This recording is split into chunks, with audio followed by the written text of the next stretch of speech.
les enfants, vous pouvez monter avec Sean.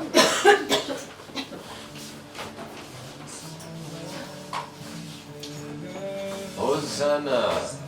Alors, on a vu il y a 2 semaines que ça voulait dire Jésus sauve-nous. C'était plutôt une cri désespérée, presque politique. Si vous demandez à M. Google qu'est-ce que ça veut dire Hosanna, ça va vous donner l'histoire. Mais ça dit, quasiment chaque article dit qu'aujourd'hui, Hosanna c'est une cri pour les chrétiens de victoire. C'est un cri de joie et de célébration de pouvoir proclamer la victoire de Jésus. Juste pas de la croix, mais du tombeau. Donc, Hosanna, c'est vraiment un appel, un cri de victoire pour nous. Alors, on est dans notre série Traces. On suit les traces de Jésus, verset par verset, pas par pas, dans l'évangile de Marc.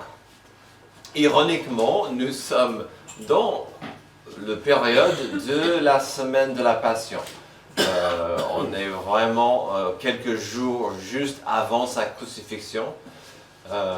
Et donc, on verra aujourd'hui un peu le pourquoi ses ennemis devaient vraiment se débarrasser de lui, parce qu'il devenait de plus en plus désespéré, de plus en plus frustré. Et donc vous verrez ça dans nos passages.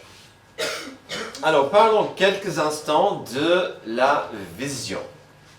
L'idée de pouvoir voir. Alors, si j'enlève mes lunettes, je ne pourrais plus voir ma fille au dernier rang. Elle serait contente parce que je ne pouvais pas dire stop, arrête ça, ou sois sage. Voilà. Mais avec mes lunettes, je peux. D'accord. Avec nos yeux, nous avons la possibilité d'absorber, d'interpréter, d'analyser ce qui est autour de nous. La vision revient à la capacité de nos yeux de faire entrer de la lumière, des couleurs, et c'est notre cerveau qui doit faire la suite. Parlons un moment des empêchements divers et possibles à la vision et de ce qu'on peut voir. Il y a des conditions autour de nous qui peuvent affecter notre vision. Quand il pleut, par exemple, vous aurez du mal à voir loin. Quand je revenais d'avoir déposé les ados à l'activité hier, je voyais de la pluie arrive. Et j'ai dit, est-ce qu'il y aura une chasse d'œufs ou pas dans notre jardin? Et en effet, c'était un peu mouillé, si j'ai bien compris. C'est la pluie, parfois ça empêche la vision. Il y a aussi de la brume. À mon avis, c'est la brume qui est à la base de au moins la moitié d'accidents de voiture dans le monde. On veut dire que c'est la pluie ou c'est la glace, mais en fait, souvent c'est la brume, parce qu'on voit mal.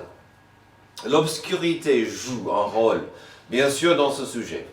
En principe, le moment le plus difficile à voir, c'est juste après l'aube ou juste avant l'aurore, avec toutes les petites traces de lumière. Mais ce n'est pas encore obscur.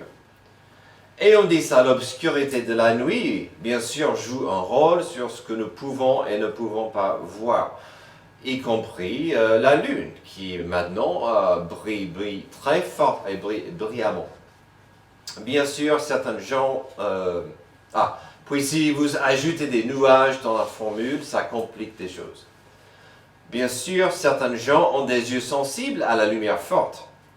Donc de conduire la nuit peut devenir compliqué si ce n'est pas désagréable avec des phares de voiture et les lumières de la ville. Revenons à l'évangile de Marc et cette notion de vision. Il y a 3 semaines, nous avons trouvé Jésus sur un ânon avec une foule qui l'acclamait en tant que le Messie. « Hosanna » ils ont crié. « Hosanna, sauve donc !» Cela n'a pas plu aux autorités religieuses du tout. Il y a 2 semaines, nous avons découvert un côté de Jésus un peu inattendu lorsque, dans une justice parfaite, il a violemment chassé une multitude de vendeurs et échangeurs de monnaie. Il a souligné l'importance de la sainteté du temple. Il a critiqué ce qu'il est devenu, ce qu'il a dit, une caverne de voleurs. Cela n'a pas plu aux autorités religieuses. C'est après cela que nous voyons des efforts organisés et concertés de certains pour se débarrasser de Jésus. Si vous voulez, leur vision de lui devenait empoisonnée. Ils voyaient rouge. Nous avons vu cette attitude et stratégie commence à la fin du chapitre 11 avec une tentative de piéger Jésus. Et maintenant, nous verrons que ça au chapitre 12. On verra ça. Soyez prêts. On trouvera vague après vague de tentatives, des efforts de piéger Jésus.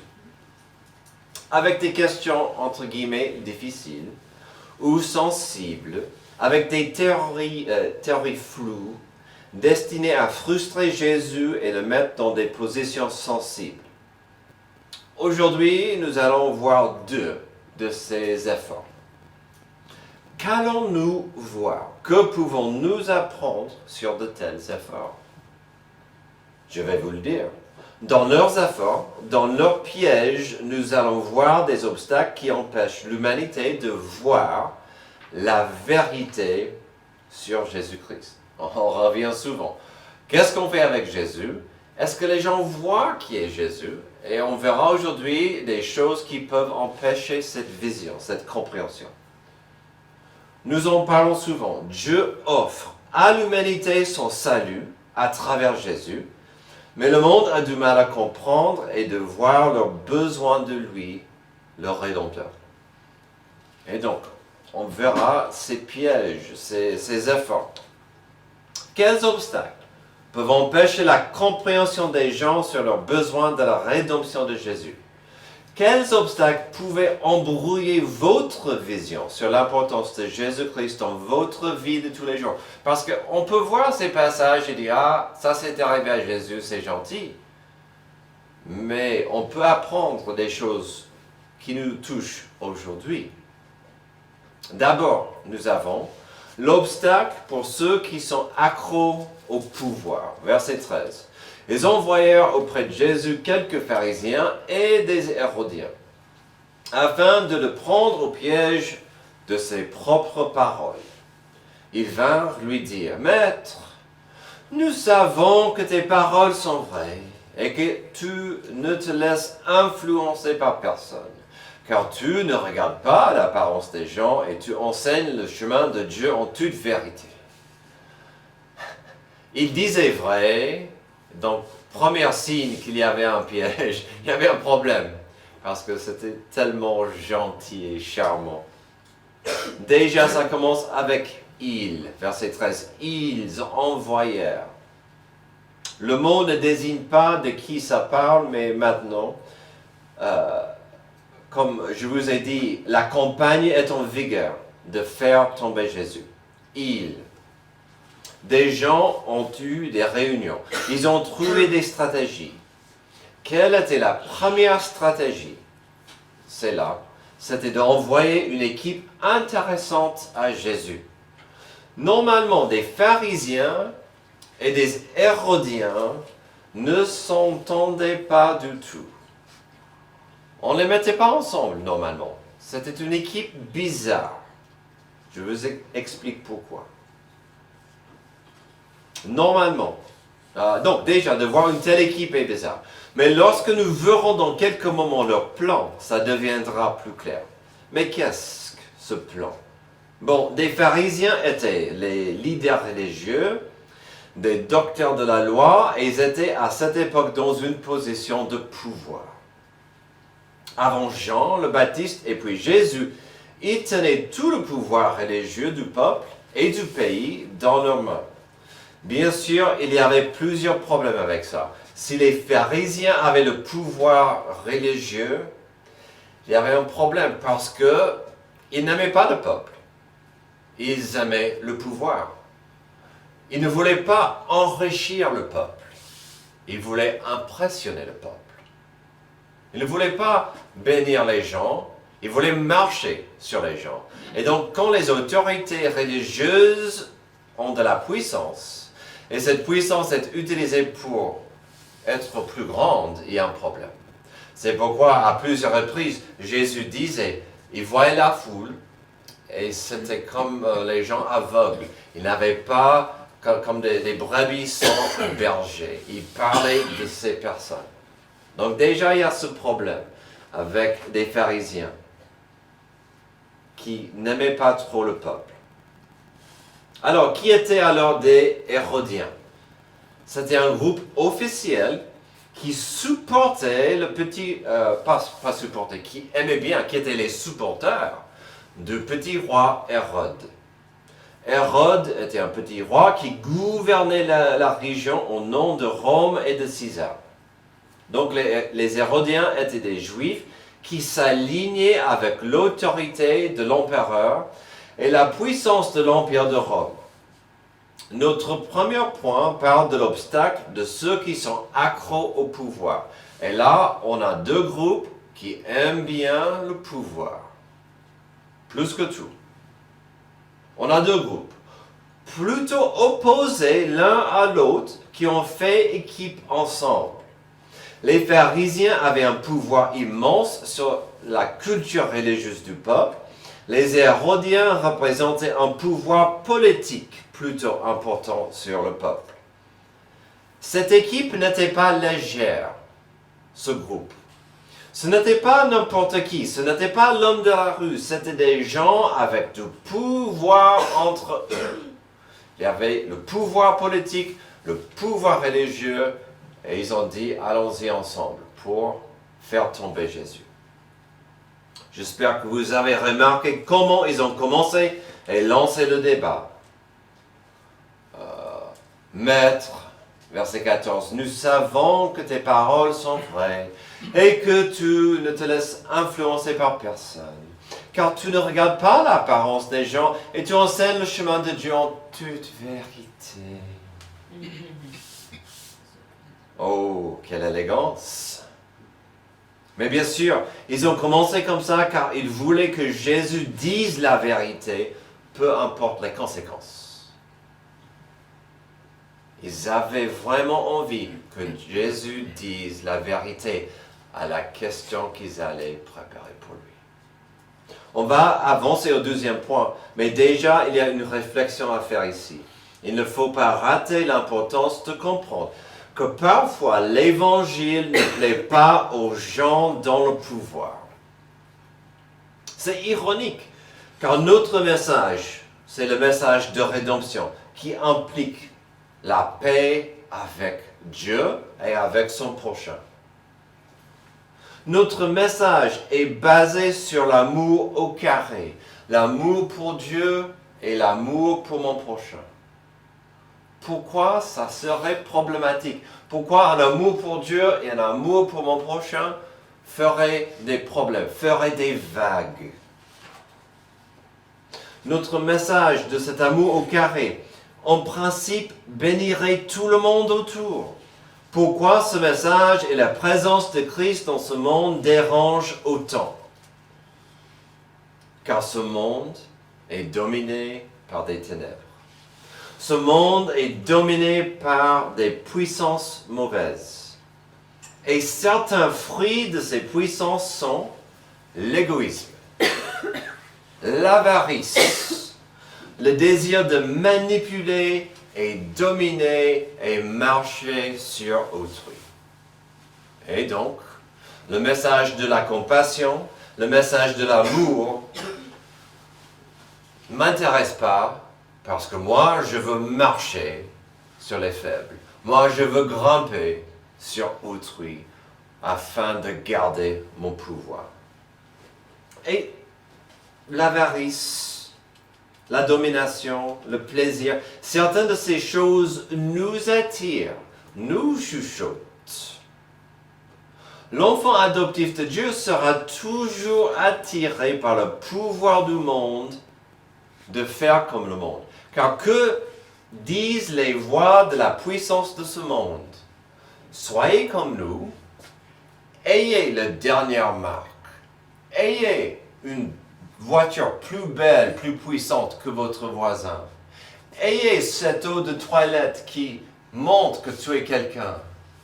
Ayez ce téléphone qui est vraiment le meilleur.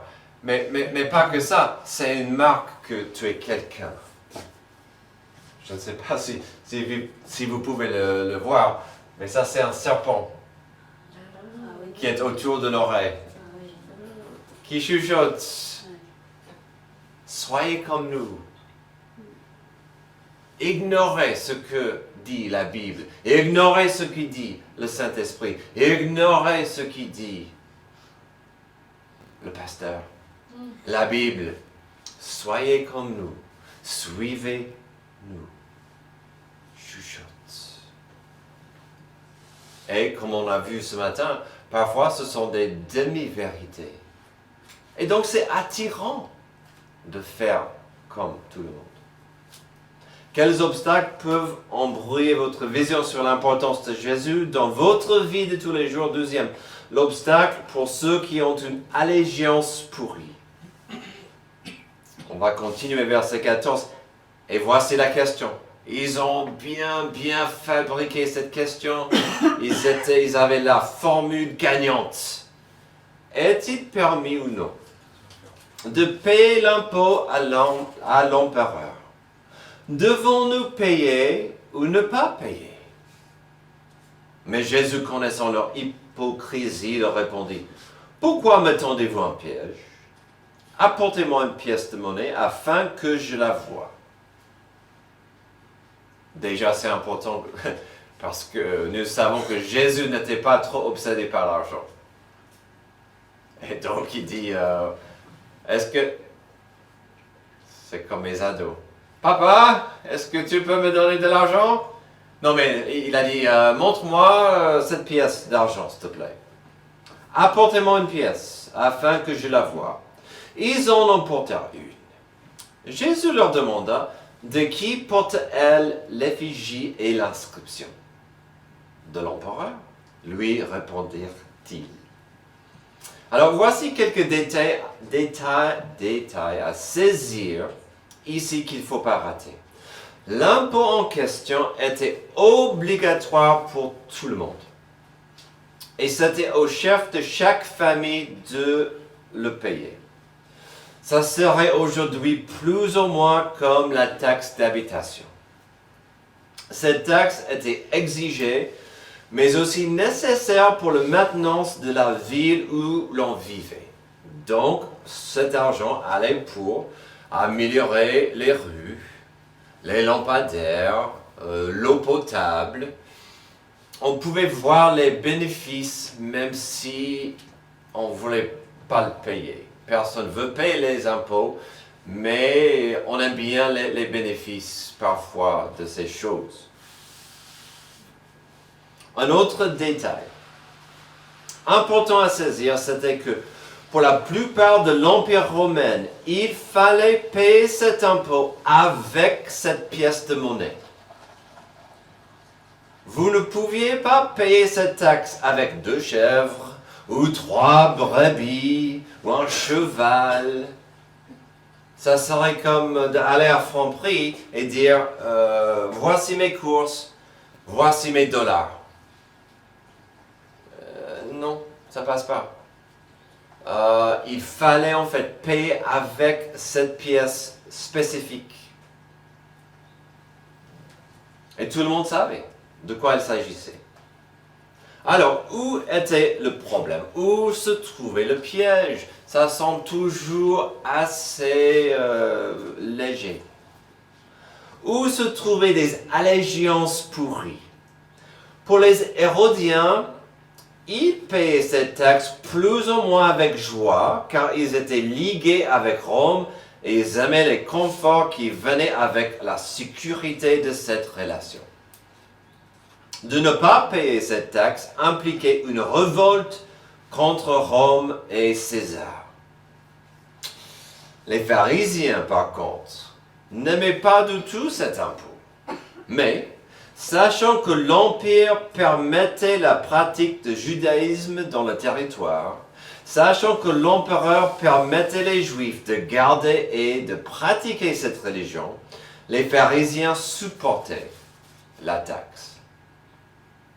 Mais, bien sûr, j'ai le mot « mais » à vous donner. Il y avait deux problèmes avec cet impôt pour les pharisiens.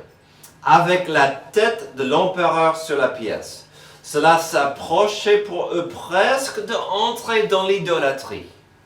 Certains pharisiens disaient « Je déteste cette pièce parce que j'ai l'impression de pratiquer l'idolâtrie avec le figure du roi sur la pièce. » Deuxième problème, surtout sachant que César se prenait pour un dieu.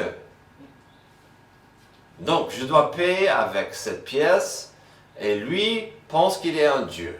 C'est l'idolâtrie. Deuxième problème, et voici le grand piège pour les pharisiens, pour Jésus. Le Messie devait être le roi d'Israël. Il devait être le roi qui allait régner et réinstaurer la puissance et la gloire d'Israël comme puissance mondiale.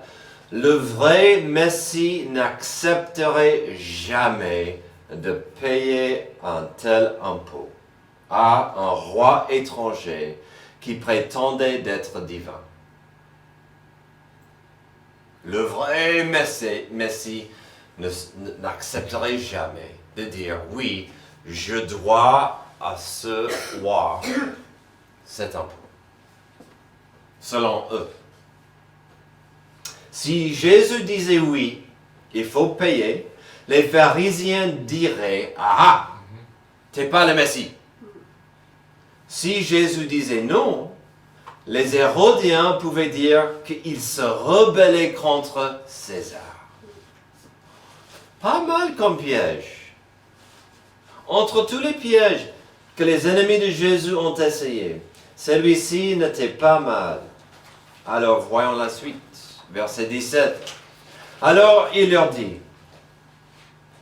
rendez à l'empereur ce qui est à l'empereur, et à Dieu ce qui est à Dieu. Et furent dans l'étonnement à son sujet.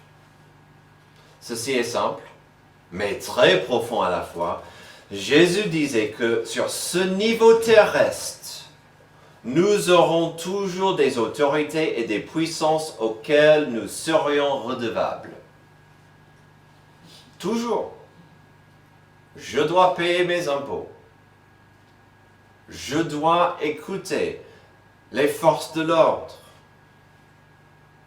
Je dois avoir du respect à Monsieur le maire. On a des responsabilités sur terre, puisque nous sommes terriens. Tant que nos responsabilités civiles, tant que ces responsabilités n'iront pas contre les claires directives de Dieu, nous avons une responsabilité forte d'être des citoyens respectables et appréciés. Si Dieu veut que nous soyons le sel et la lumière de la terre, soyons actifs. Faisons partie du bénévolat. Fais partie des parents d'élèves. Allez voter.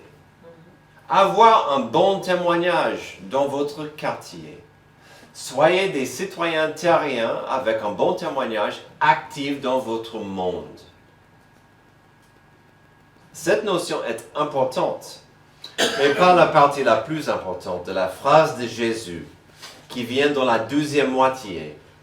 Qu'a-t-il dit ensuite? Rendez à Dieu ce qui est à Dieu. Ne ratez pas la beauté, mais aussi l'importance profonde de cette déclaration. Sur la pièce de monnaie se trouvait l'image de César. Qu'il reçoive sa part. Mais dans notre monde, où se trouve l'image de Dieu imprimée sur sa face? Dans notre monde, qu'est-ce qui aurait l'image de Dieu imprimée sur son être? Moi. les êtres humains sont créés dans l'image de Dieu. Pas les animaux, pas la végétation, même si la création de Dieu est belle.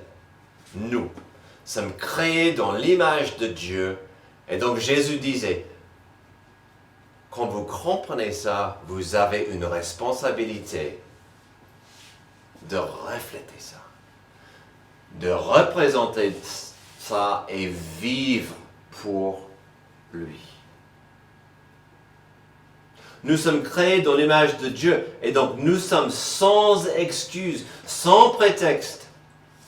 C'est l'étape suivante qui compte. De comprendre l'importance de dire, si j'existe dans l'image de Dieu, que ferai-je avec cette notion? Que ferai-je avec cette responsabilité?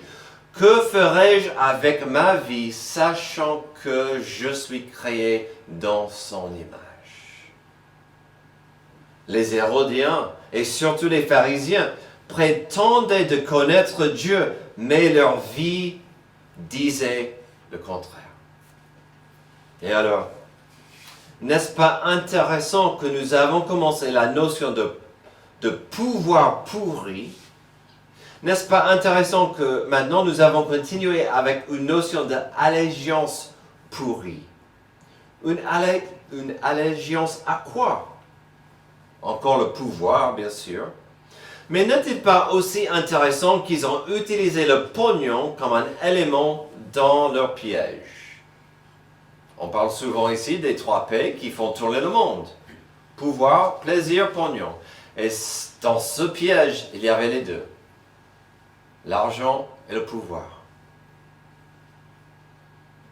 Déjà, nous avons vu pouvoir et allégeance. Ce qui dit pouvoir dit pression. Alors, pour tous les âges, mais surtout vous les jeunes, ce qui dit pouvoir dit pression. Ce qui dit pression dit allégeance. Vous serez tiré à gauche et à droite quand vous êtes sur le chemin étroit du disciple. Oui, le dimanche, je veux être un disciple de Jésus. Mais lundi à l'école, la pression autour de vous dirait d'autres choses. Suivez-nous, fais comme nous, fais ceci, fais cela. Et ces choses ne seront pas souvent selon la volonté de Dieu. Ces choses vont attrister le Saint-Esprit qui habite en vous. Alors, où est votre allégeance? Ici, c'était pourri, mais notre allégeance doit rester toujours liée à Jésus, notre Sauveur. Quels obstacles pouvaient embrouiller votre vision sur l'importance de Jésus-Christ dans votre vie de tous les jours? On termine avec l'obstacle de l'aveuglement au principe de Dieu. On a vu une équipe de pharisiens et hérodiens et je vous ai promis des vagues d'attaques. Des vagues des gens qui arrivent avec des pièges. Maintenant, nous trouvons les Sadduciens. Verset 18, les Sadduciens qui disent qu'il n'y a pas de résurrection vinrent auprès de Jésus et lui posèrent cette question. Maître, voici ce que Moïse nous a prescrit. Si un homme meurt et laisse une femme sans avoir d'enfant, son frère épousera la veuve et donnera une descendance à son frère. Or, il y avait 7 frères. Le premier s'est marié et s'est mort sans laisser de descendance. Le deuxième a pris la veuve pour femme et est mort sans laisser de descendance. Il est allé de même pour le troisième. Et aucun des 7 n'a laissé de descendance. Après eux tous, la femme est morte aussi. À la résurrection duquel d'entre eux sera-t-elle la femme? En effet, les 7 l'ont eu pour épouse. Alors, si le dernier piège n'était pas mal, je trouve celui-là débile. Mais franchement, bon, ils auraient pu faire mieux, mais voyons la suite. Je vous ai averti des attaques sur Jésus, des groupes différents. Nous avions des Hérodiens, des pharisiens qui ont fait une équipe bizarre. Terminons aujourd'hui avec des Sadduciens. Clairement, Il ne croyait pas dans la résurrection et donc il voulait utiliser cet exemple bizarre afin de piéger Jésus. Je suis certain que Jésus était drôle. Il y avait un sens de humeur intéressant. Ça c'est clair parce qu'il supportait ses 12 disciples.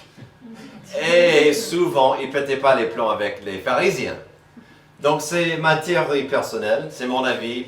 J'aurais bien aimé, à ce stade, que Jésus dise à ce groupe, il me semble que cette femme n'aimait pas du tout ses époux. Et j'aurais des questions à ce qu'elle mettait dans la soupe. Parce que après le premier, deuxième, troisième, si j'étais la quatrième ou la cinquième épouse, j'aurais peur. Mais il n'a pas ajouté ça dans son histoire, mais ça c'est mon avis à moi. Peut-être il était tenté d'ajouter ça, surtout avec 7. Mais bon, ça c'est autre chose. Voilà, donc, qu'est-ce que Jésus a dit? Bien sûr, la réponse simple est vrai qu'il fallait venir de la bouche de Jésus. Vous êtes aveugles au principe de Dieu. Jésus leur donnait 2 chemins, 2 voies, 2 coups de poing, si vous voulez. La première chose, c'est qu'au ciel, il n'y aura pas de mariage et lien comme nous connaissons ici sur terre. Verset 24, Jésus leur répondit, n'êtes-vous pas dans l'erreur parce que vous ne connaissez ni les Écritures, ni la puissance de Dieu. En effet, à la résurrection, les hommes et les femmes ne se marieront pas, mais ils seront comme les anges dans le ciel. Nous en parlons de temps en temps ici, mais permettez-moi à vous rappeler la raison pour laquelle Dieu a instauré le mariage. 2 raisons, et ces 2 raisons ne seront plus nécessaires au ciel. La première raison, c'était pour l'intimité proche qui existe dans le mariage.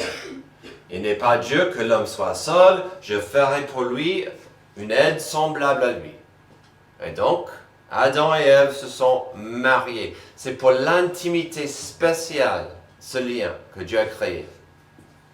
L'autre raison simple, c'est pour la procréation, afin d'avoir des enfants, la famille. Pourquoi? Pour qu'on enlève et élève les enfants, pour qu'ils grandissent, et un jour, ça recommence. Les enfants deviennent adultes, se marient, ils ont des enfants, et puis on devient papi, mamie, amen. Amen. Mais tout ça pour la gloire de Dieu. Pour que le couple reflète la gloire de Dieu dans le mariage et pour que la famille reflète la gloire de Dieu. Ces choses ne seront pas nécessaires au ciel. On va tous refléter la gloire de Dieu au ciel. Il n'y aura pas besoin de la procréation, de faire des enfants au ciel. Et donc, il y a cette première chose. Deuxième chose, c'est qu'au ciel, nous aurons un seul désir. Et Jésus, il en a fait référence. Verset 24. N'êtes-vous pas dans l'erreur parce que vous ne connaissez ni les Écritures, ni la puissance de Dieu? En effet, à la résurrection, les hommes et les femmes ne se marieront pas, mais ils seront comme les anges dans le ciel. Alors, certains disent qu'ils parlent des anges qui ne peuvent pas avoir des enfants. Ça, c'est pas le but. Le but, c'est que les anges au ciel existent pour glorifier Dieu. Amen. Ça, c'est leur désir. La plupart des anges chantent la gloire de Dieu. Alors, ça, c'est évident dans certains passages. En Ésaïe, ça en parle dans les psaumes, surtout en Apocalypse. Ça dit que l'Apocalypse, il y aura des moments où on ne fera que de louer Dieu. Pourquoi? Parce qu'on sera enfin à côté de notre Rédempteur, à côté de notre Père éternel. Et sa sainteté nous bénira. On est créé pour louer Dieu. On est créé pour être dans cette intimité avec lui. Et puis Dieu nous a créés pour vivre éternellement avec lui. Et c'est ça que les Sadduciens rataient sur la résurrection. On est créé afin de vivre éternellement avec. On est créé pour vivre éternellement. De préférence avec Dieu. Verset 26. En ce qui concerne la résurrection des morts, n'avez-vous pas lu dans le livre de Moïse ce que Dieu lui a dit dans l'épisode du buisson? Je suis le Dieu d'Abraham, le Dieu d'Isaac et le Dieu de Jacob. Dieu n'est pas le Dieu des morts, mais des vivants. Vous êtes complètement dans l'erreur. La puissance des morts est évidente ici. Il disait que Dieu n'a pas dit « J'étais le Dieu d'Abraham, j'étais le Dieu d'Isaac, j'étais le Dieu. » Non, je suis le Dieu. Comme il disait souvent « Je suis. Je suis. » Ça va de soi car Dieu nous a créés d'être des créatures éternelles. Va-t-on passer notre éternité dans la paix avec lui ou dans le tourment sans lui? L'obstacle de l'aveuglement au principe de Dieu. Quels sont les principes de Dieu vis-à-vis de l'humanité? Que nous soyons dans une relation de paix avec lui. Que la création enfin vive en paix et en communion avec sa Créateur. Après Genèse 3 et la chute de l'homme dans le jardin, nous allons toujours rater l'opportunité de vivre dans la présence et la plénitude de la grâce et la gloire de Dieu. On peut vivre dans la paix de Dieu grâce au salut. Mais la plénitude de sa gloire, il faut attendre le ciel pour ça. Mais après la mort, lorsque je perds ce corps corrompu, cette chair pourrie de péché, j'aurai enfin l'opportunité de vivre au sein de ma Créateur, tel que Dieu a toujours voulu. Plus de péché, plus de douleur, plus de frustration, plus d'obstacles entre Jésus-Christ et moi. Si vous voulez extrapoler cet exemple débile des Sadduciens dans cette idée, nous verrons pourquoi cette notion de quelle femme appartiendra à quel homme au ciel n'aura plus d'importance. Nous serons tous des enfants adoptifs et rachetés de Dieu avec un seul désir, une seule raison d'être, d'apprécier enfin la capacité d'être dans la présence de Dieu pour le louer. Il n'y aura rien plus important que ça un jour. Et il n'y a rien plus important que cela aujourd'hui. De pouvoir vivre dans une relation d'adoration avec Dieu. Une mauvaise vision de certaines choses peuvent empêcher notre paix et notre raison d'être dans ce monde. De mal comprendre le danger, le pouvoir de ce monde et d'avoir mon allégeance divisée entre de tels pouvoirs et puissances. Et souvent ces obstacles, ces dangers peuvent nous séduire car on ne comprend mal des principes simples de Dieu. La justice de Dieu qui exige une séparation. La rédemption de Dieu basée sur son amour et sa compassion qui nous est disponible afin de vivre dans sa paix. Terminons avec l'histoire de Saul, un pharisien des pharisiens. Il connaissait la loi si bien que sa passion de sa religion brûlait en lui, jusqu'au point où il trouvait sa place dans le monde en persécutant des infidèles de Dieu. Jésus lui-même devait descendre et l'aveugler physiquement pour montrer à quel point il était aveugle spirituellement. Quand Saul était prêt, quand Jésus était prêt, les écailles sont tombées de ses yeux et son cœur. Il a passé le reste de sa vie en train de vivre pour Jésus-Christ. Qu'est-ce qui vous empêche aujourd'hui? Qu'est-ce qui vous aveugle de prendre le prochain pas d'obéissance et allégeance avec Jésus? Dieu vous aime tellement qu'il a tout fait afin d'avoir une réconciliation de paix avec vous. Cette paix vous est disponible pour l'éternité, mais aussi chaque jour de la vie. N'hésitez pas aujourd'hui de la saisir par la foi. Prions. Merci Dieu pour ce passage qui nous rappelle que tu veux de la réconciliation avec nous. Tu veux de la paix avec nous.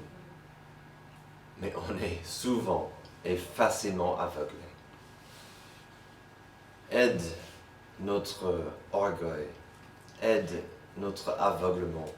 Aide notre vision de comprendre et voir l'amour que tu as pour nous. Et combien c'est dangereux de vivre par la chair, d'écouter les voix de l'ennemi.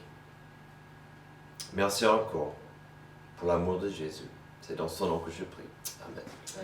Levez-vous, on aura un dernier chant d'appel.